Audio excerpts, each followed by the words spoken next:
மகர ராசிக்கு இதுவரை 6ஆம் இடத்தில் இருந்த குருவான் இப்போது 7ஆம் இடத்துக்கு வர்றார். உங்கள் ராசிக்கும் குருவுடைய பார்வை, உங்கள் ராசிநாதன் சனிக்கும் குருவுடைய பார்வை. அதனால் இதுவரை நீங்கள் செய்த பூஜைகளுக்கு இனிமேல் நல்ல பலன்களை ஏற்படுத்தி கொடுக்கும் அப்படின்னு உறுதியாக நம்பலாம். அதே மாதிரி உங்களுடைய மூத்த சகோதரனுக்கு, இளைய சகோதரனுக்கு அத்தனை பேருக்கு நல்லது. உங்கள் குடும்பத்துக்கே நல்ல டைம் இப்போ ஆரம்பிக்க போகுது. தொழில் விருத்தி இல்லாதவங்களுக்கு இந்த வருஷம் தொழில் விருத்தி ஆகும். அதே மாதிரி இந்த வருஷம் உத்தியோகஸ்தர்களுக்கு பதவி உயர்வு கிடைக்கும்.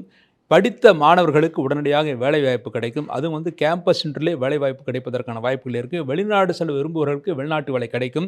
வெளிநாட்டிலேருந்து இங்கே வரலாம் அப்படின்னு நினைக்கிறவர்களுக்கு ஒரு ஷிஃப்ட் அப்படிங்கிறது வரும். அந்த ஷிஃப்ட் நல்ல ஷிஃப்டிங்காக தான் இருக்கும். அடுத்து இந்த வருஷம் திருமணம் ஆகாத ஆண்களுக்கும் பெண்களுக்கும் இந்த மகராசியில் பிறந்தவர்களுக்கு கண்டிப்பாக திருமணம் கைகூடுவதற்கான வாய்ப்புகள் இருக்குது. அந்த திருமணம் அப்படிங்கிறப்போ அக்டோபருக்குள் முடியும் அப்படின்னு எதிர்பார்க்கலாம்.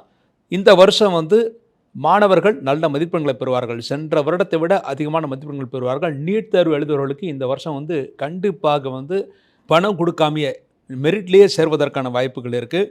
வீடு மனை வாங்குவதற்கு முயற்சிகளுக்கு இந்த வருஷம் வீடு மனை வாங்கக்கூடிய வாய்ப்புகள் இருக்குது. விவசாயிகளுக்கு நல்ல மகசூல் கிடைக்கும்.